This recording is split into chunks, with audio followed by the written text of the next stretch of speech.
action plan and all that stuff. But when talking realistically about this circumstance, it's completely normal for you to not know what to do next. Everybody has moments in their life that they feel lost and left behind.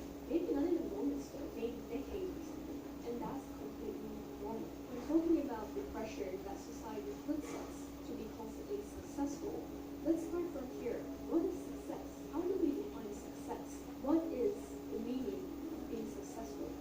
In most of the cases, being successful means that you achieve your dreams, goals, having money, being respected from people who are around you, and being maybe good for society, and enjoying your life to full potential. When we start to compare ourselves to people who are successful, we are likely to overlook two things: unfair advantages and the iceberg in between. Let's talk about unfair advantages.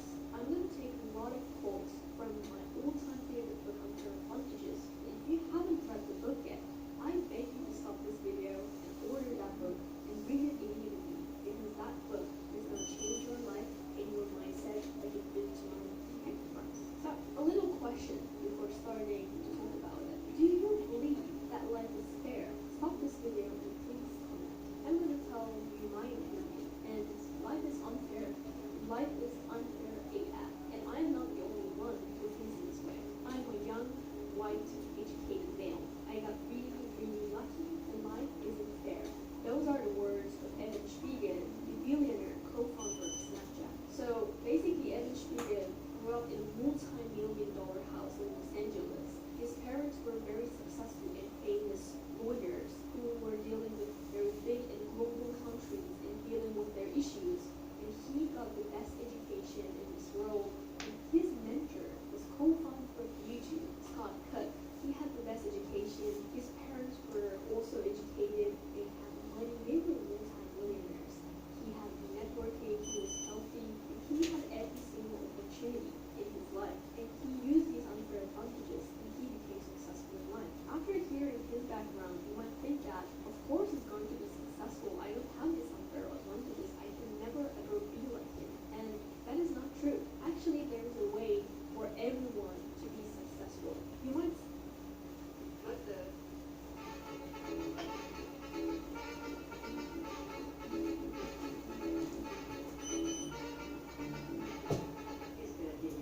Still thinking that life is so unfair and it's gonna never change. Yes, that's true. Life is always gonna be unfair. We should always increase the amount of fairness in society. But when we think about the humans and the human condition and biases that we have, life is probably never ever be fair. So how can we be successful in this such an unfair world? Please don't tell me that you still believe that hard work is the only way to achieve success, because it's not. And it's time to change your mind on that. Success is not simply awarded to the hardest workers. It is awarded to those who develop and use their unfair advantages. This is the quote from the Unfair Advantages book.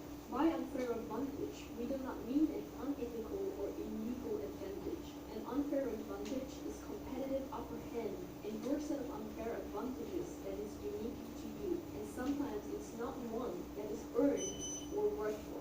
So let's take a very simple example from social media, from influencers maybe. Being pretty is a significant unfair advantage that you can use. It does not necessarily mean that if you don't fit into current beauty standards, you cannot be successful as an influencer or something. But if you're pretty, if you're considered to be pretty, it's more likely for you to succeed because you have that unfair advantage. It's same like being tall as a basketball player. Of course, there are short basketball players that are very successful, but if you're tall, you have that unfair advantage in that area. You know, life isn't fair, but if you use the unfairness of life as an excuse to have a victim mindset, to stop yourself from striving to achieve your goals, to make your dreams a reality, then you're only shooting yourself in the foot. If you want to be successful in our lives, we have to find our unfair advantages, and we have to work the system instead. So how can we exactly do that? Actually, in the Unfair Advantage book, they're explaining the Miles framework. So these are the unfair advantages that you can use in your life. So M is money. Money is the capital you have or that you can easily praise. I is intelligence and insight. Intelligence and insight side includes book smarts, social and emotional intelligence, as well as creativity. L is location and luck, but I would also add looks. And because in today's world, in like some businesses, it's really important to have good looks. Location and luck is all about being in the right place at the right time. And the E is education and expertise. Education and expertise is both your formal schooling and also your self-learning, which gives you intellectual and technical know-how. S is status. Status is your social status, including your network and connections. It's your personal brand. In other words, how you're perceived. It also includes your inner studies, which is your confidence and self-esteem. While listening to these, you might think like, I do not have any unfair advantage in my life. But first and first, that is impossible, because everything can be your unfair advantage. These are just like the main things that you can consider as an unfair advantage, but if you know how to create and use your unfair advantages, everything can be your unfair advantage. But the thing is, unfair advantages are a double-edged sword.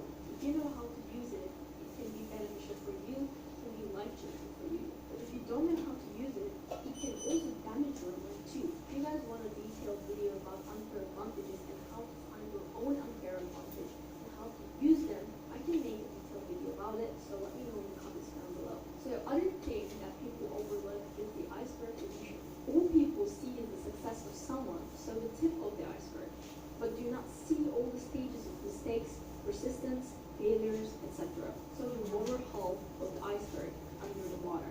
We do not see what people go through to achieve the success, which is the stages of the growth mindset. So let me give an example from myself. This channel grew over 300k subscribers in only 10 months. We made over 21k revenue only from YouTube AdSense, and overall more than 51k in only 10 months.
from a video from Asian Boss where they were talking about what it's like to be biracial in Japan.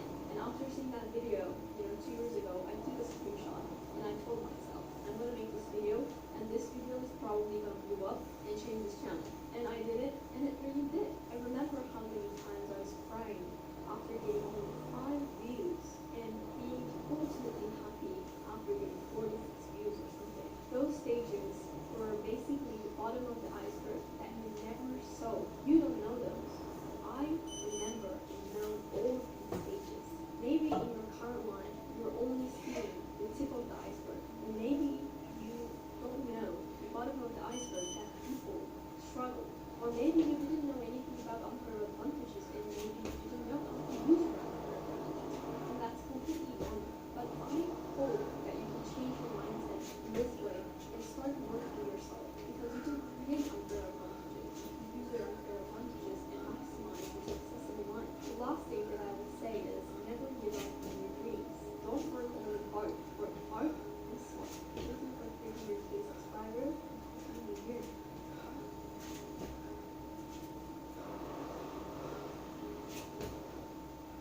台湾第一名以及普通位以及双刃正先入以及的第一番先。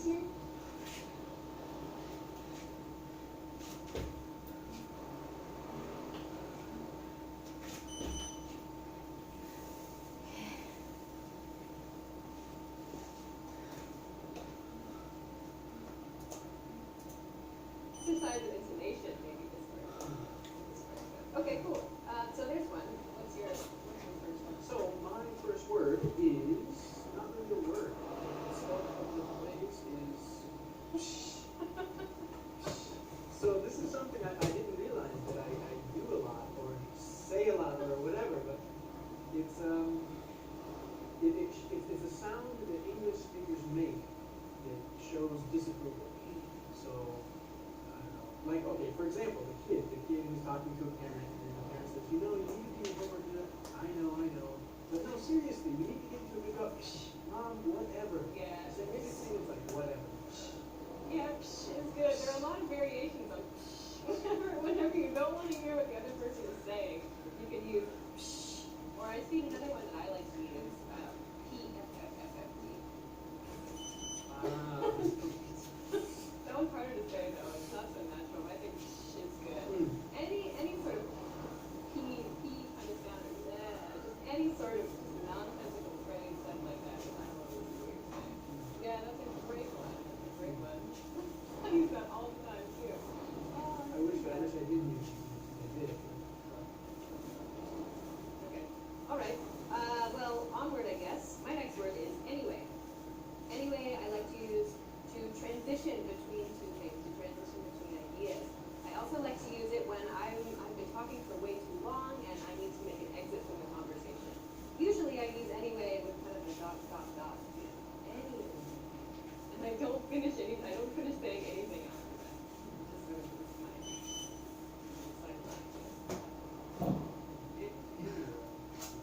Anyway, so I use this word a lot actually. I'm glad you said that.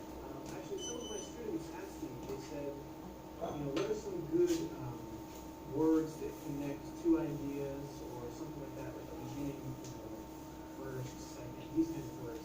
And I noticed, and I never noticed this before, it actually relates to this question, that a lot of the things that you look up that are transition words, we don't ever use in speech. It doesn't sound natural, but you have to use synonyms, you have to switch it up if you're writing. Speaking, I say anyway almost every other sentence. Maybe I do it too much. Well, not that much, but a lot. I realize that even typing, even business emails, I say it all of the time. Like, it's kind of like, well, anyway. Maybe because I go on tangents a lot. So for me, I use it not as much as the anyway. I usually do the anyway. Back to what I was saying.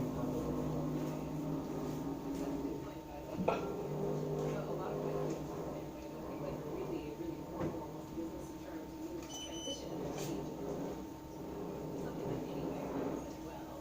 So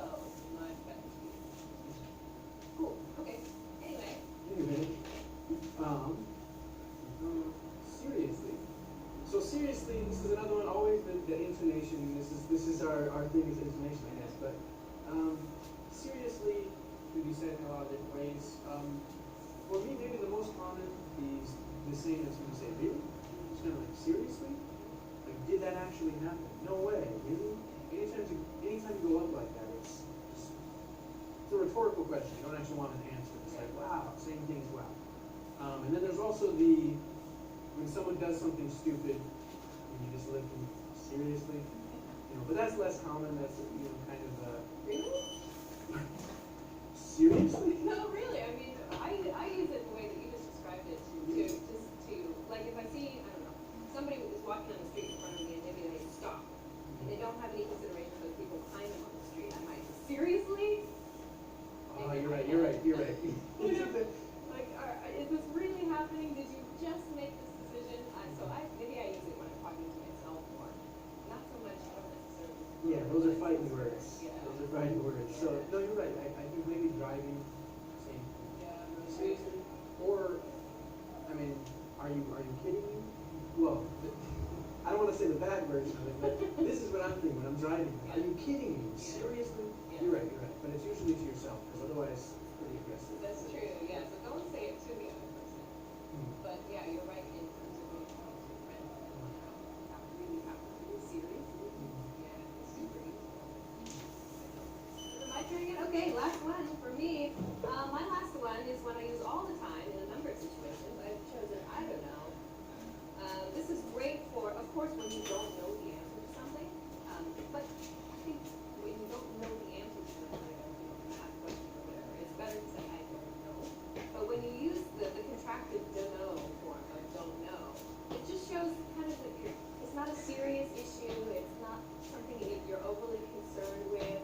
I don't know. I don't have an answer. I don't have an idea.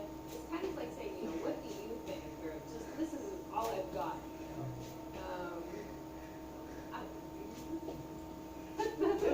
No, that's a really good one.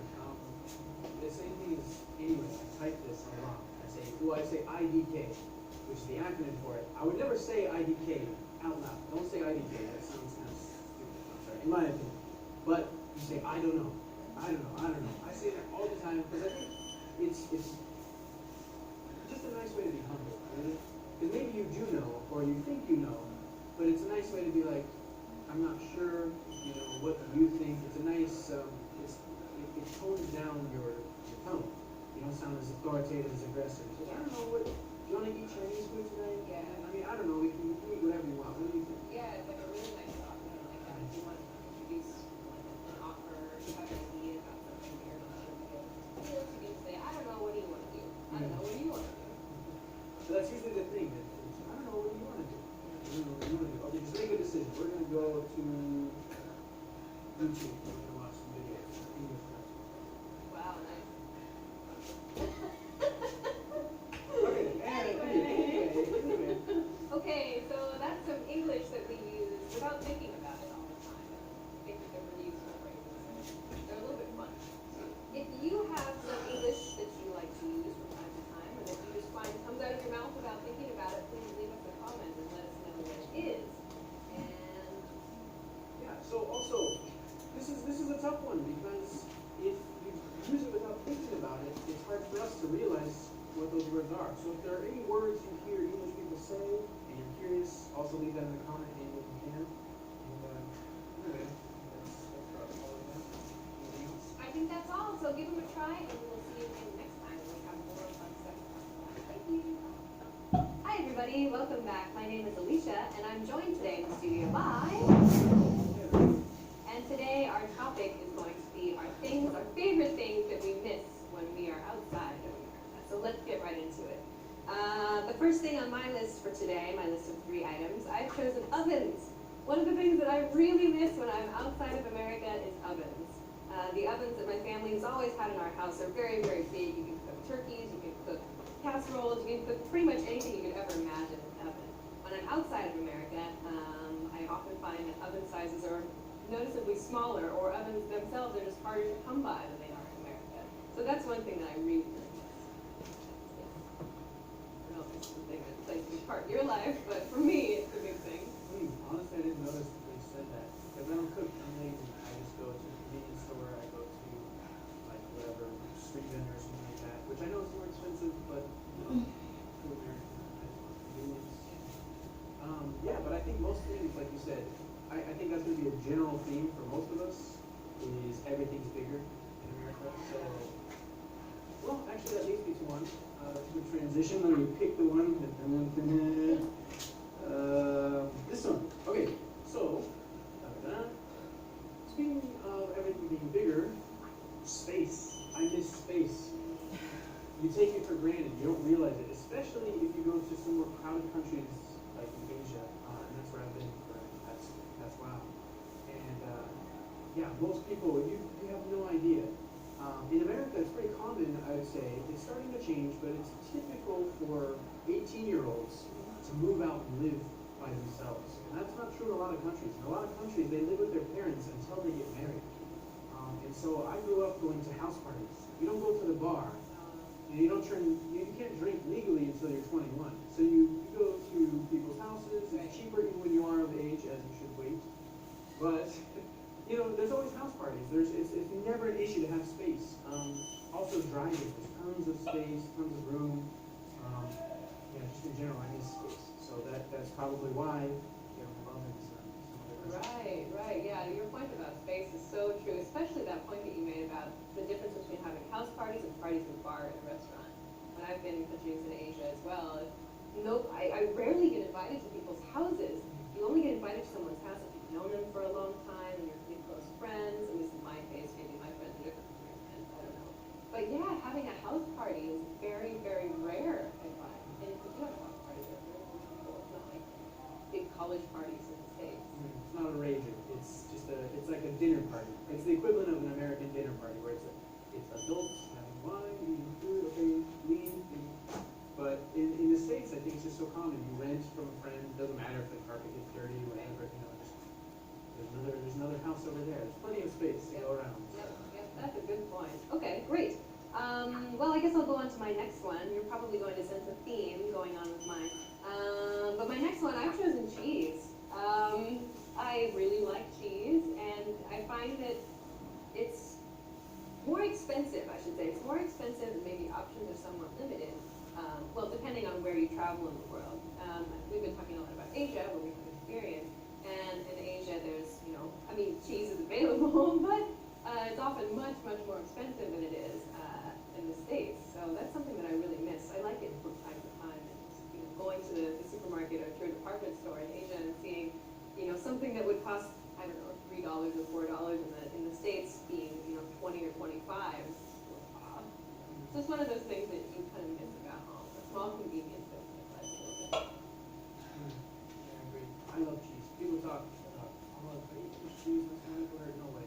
I can eat cheese until I die. I love cheese. And I miss it.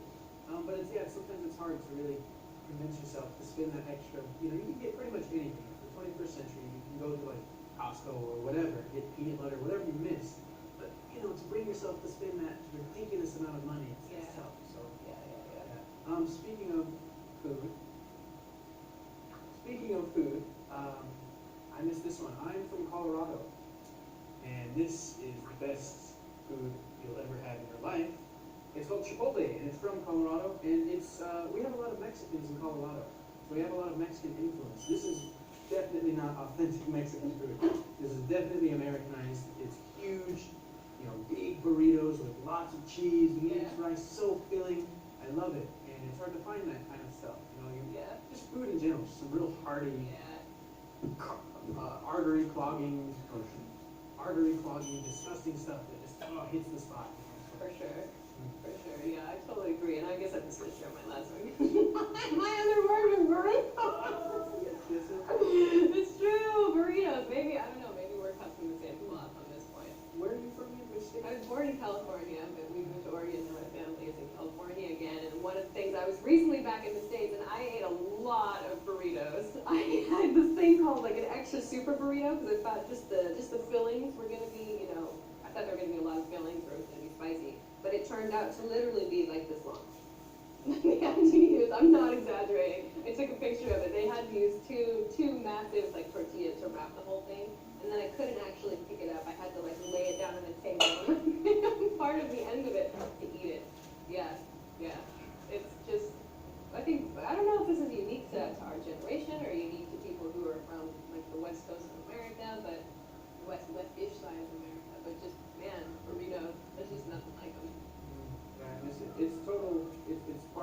topic. Not to go on too long, but Mexican influence is growing in America. So you don't say, you know, you want to have Mexican tonight? You say, let's have burritos. It's taco night. Thursday's taco night.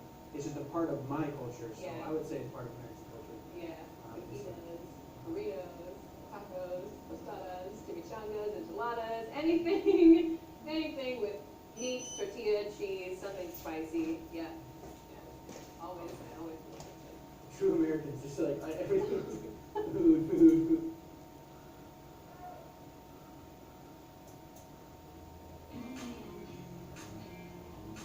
PLIE 就像女生的第二层肌肤，舒服。Of 219. I need your credit card number. I have to pay right now? We need a credit card so we can hold your reservation. What if I need to cancel? You need to let us know 24 hours in advance or else we will charge you regardless. Making an online reservation. I'm going to book our hotel reservation online. Are you going to book directly from the hotel website? I think if I use a service like hotels.com, it is cheaper. You should compare the web.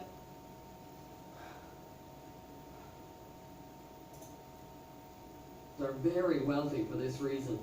If it was not for the players' union, it is likely they would still be working in similar conditions to those during the early days of the NHL. Low pay and little freedom to move from team to team. With NHL owners and players cooperating, the NHL continues to be the most successful and entertaining hockey league in North America. Teams across Canada and the United States compete for the prized Stanley Cup, the most sought-after trophy in North American hockey. Drug use in sport. Athletes using drugs to enhance performance has become one of the greatest problems facing elite international sport. Major sports organizations, such as the International Olympic Committee, are putting a lot of time, effort, and money into the detection of drugs. The race between athletes using drugs and detection agencies seems to be just as fierce as sport competition itself. Athletes have been using drugs or other stimulants to enhance performance for centuries. Even athletes in the ancient Olympic Games in Greece used various stimulants to enhance performance. However, since the 1950s, the degree of drug use has risen to a level never before seen in human athletic history. Drug testing began in the Olympic Games in the 1960s. One of the first sports to encounter drug use was cycling.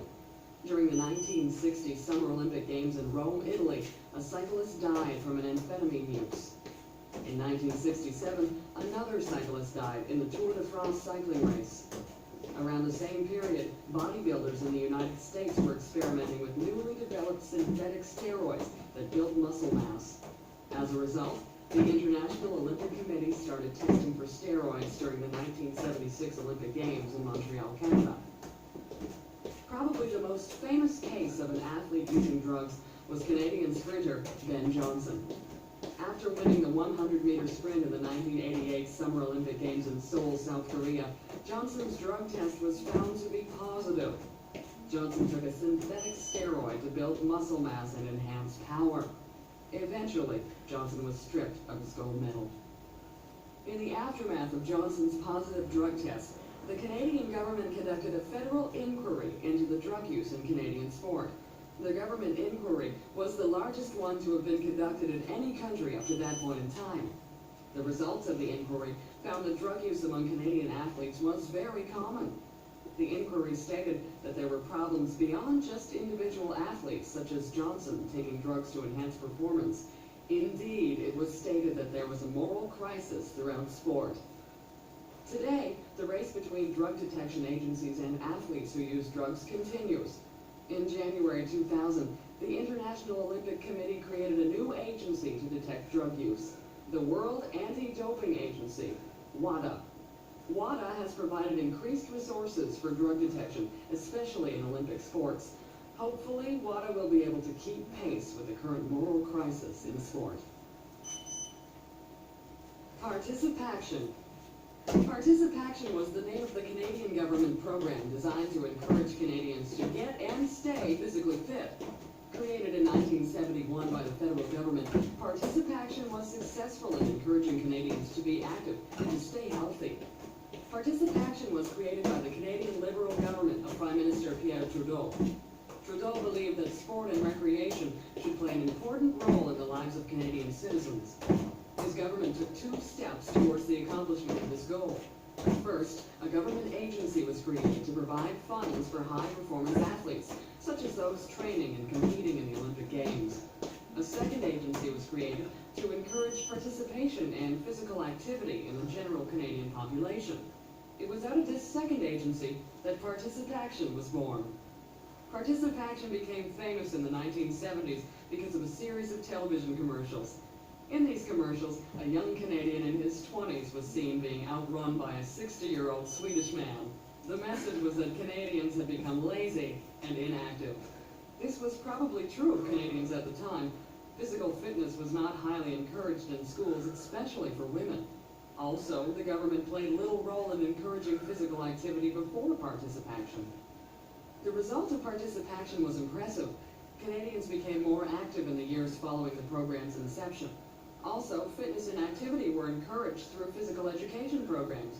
Participation was seen as a positive program because it got Canadians active while reducing healthcare costs caused by inactivity and poor physical conditioning. Recently, Participation was terminated by the federal government because of a lack of funding.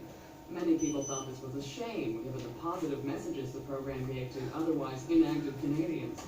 Despite the program's termination, Participation has made a long-lasting impression on Canadians. Hopefully, its positive example of physical fitness for Canadians will continue in the future. The Olympic Games. The modern Olympic Games began in the late 19th century as a revival of the ancient Greek Olympics. Now, just over 100 years old, the modern Olympic movement is the biggest and most important sports movement in the world. In fact, many people believe the Olympic Games to be the most important cultural event of any kind in the world. The modern Olympic Games were the brainchild of Frenchman Baron Pierre de Coubertin. De Coubertin's dream for an international sports event and cultural movement became a reality in 1894 at the International Athletic Congress in Paris. After the Games were constituted in 1894, the first Olympic Games was held in Athens, Greece in 1896 in recognition of the ancient Greek Olympic Games. The original purpose of the Olympic Games in de Coubertin's mind was to celebrate and strengthen the physical, mental, and cultural qualities of humanity. The Games would blend sport with culture, tradition, and education. The philosophy of Olympism is based on the joy of physical and mental effort and the respect for universal ethical principles. De Coubertin envisioned creating a more noble and sympathetic humanity through the Olympic movement. The sports events themselves de Coubertin modeled after the English public school sports system. He saw in upper-class English boys' sport the qualities of camaraderie, nobility, and honesty. Most importantly, however, was adherence to the rules of sport, in particular, the rule that stated sport ought to be amateur in nature. De Coubertin believed participants should never participate in sport for the purpose of making money. To do so would contradict the underlying philosophy of sport. Breaking the amateur rule in de Coubertin's time was as serious a violation as taking drugs to enhance performances in today's world of sport. Over time, the Olympics grew to be the largest international festival of any kind. Today, debates exist as to the degree to which the modern games adhere to de Coubertin's original intent. On the one hand, Olympic sport is truly international in nature, as de Coubertin would have wanted it. On the other hand, it is doubtful that de Coubertin would have admired the existence of politics, commercialism, and drug use in sport. The Olympics have become truly international, but perhaps at a price. There is little question that the Olympic Games hold out the possibility for fulfilling de Coubertin's original goal of sport contributing to a better, more peaceful, and understanding world. Sport in Canada. There is a long and rich history of sport participation in Canada. Many of the sports and games Canadians currently play can be traced back to the early days of Canadian history. In the 19th century, sport and games in Canada were not highly organized. Few people had the time or money for playing games. The harsher aspects of everyday life took precedence. However, around the turn of the century, several amateur sport organizations emerged. These groups attempted to organize sports competitions, set rules, and develop teams and leagues. As a result, organized competitions quickly grew in number around this period of time, especially in the 50-year period between 1870 and 1920. Some of the earliest organized sports in Canada were rifle shooting, rowing, track and field, rugby, football, skating, cricket, and golf, among others. Many of these sports were imports of sporting traditions from Great Britain. This made sense given that many of the leaders of early amateur sports organizations were recent British immigrants to Canada. An example of early Canadian sport can be seen in the sport of rowing. Imported from the rowing traditions in England, rowing was one of the most famous sports in early Canadian history. Although relatively few Canadians actually rowed themselves, many participated as spectators. Rowing races between Canadian oarsmen and between Canadians and international competitors were famous events. Also, gambling or betting on the outcome of races attracted many spectators. The most famous Canadian athlete of the times was Ned Hanlon, 1855 to 1908. An oarsman, Hanlon remains to this day one of the most famous athletes in Canadian history. In fact, during his life, he was famous throughout the world. A Canadian and world champion several times over, Hanlon was a fierce competitor.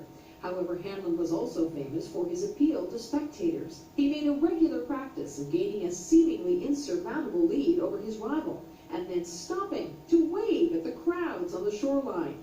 He would even slow down during a race, allowing his competition to catch up to him, only to take the win at the last moment. These exploits made Hanlon one of the first showmen in sport. He recognized the importance of the entertainment value of sport. Sport in Canada has developed rapidly since Hanlon's time. Today, Canada has a complex system of amateur sports organizations and professional leagues.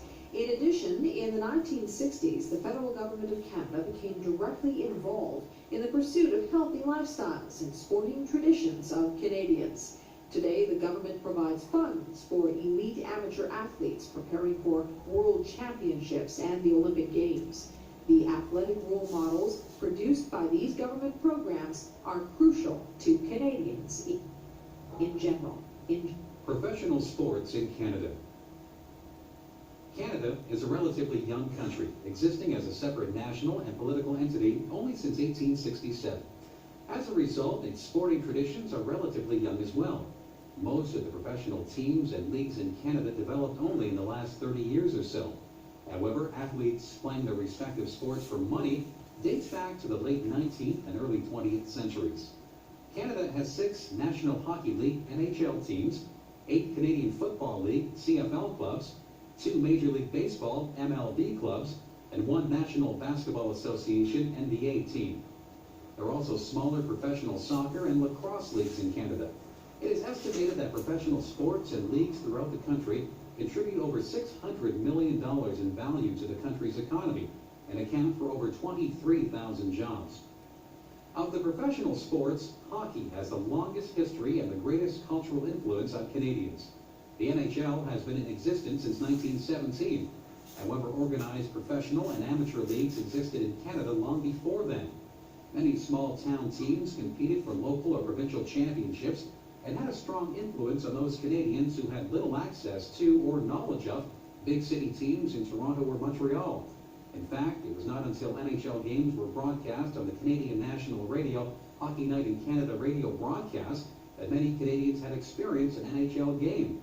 Indeed, despite the fact that the NHL was considered Canada's most prestigious league, it was not until the advent of television in the 1950s that most Canadians had ever seen an NHL game. Today, all professional sport in Canada is one way or another affected by the more powerful American leagues. In the sports of baseball and basketball, Canada has no professional leagues of its own. Instead, Canadian teams play in the American-dominated leagues. These leagues require a large, concentrated audience in order to generate revenues for the team and, in turn, the league in general. As a result, the major team franchises exist in the large urban centers, Toronto, Montreal, and Vancouver. Even between those cities, the teams are not evenly spread. Probably the most famous teams in the American-dominated leagues are both Toronto teams, the Blue Jays in Major League Baseball and the Raptors in the National Basketball Association. Many Canadians worry that the American dominance of professional sport is a threat to Canadian independence.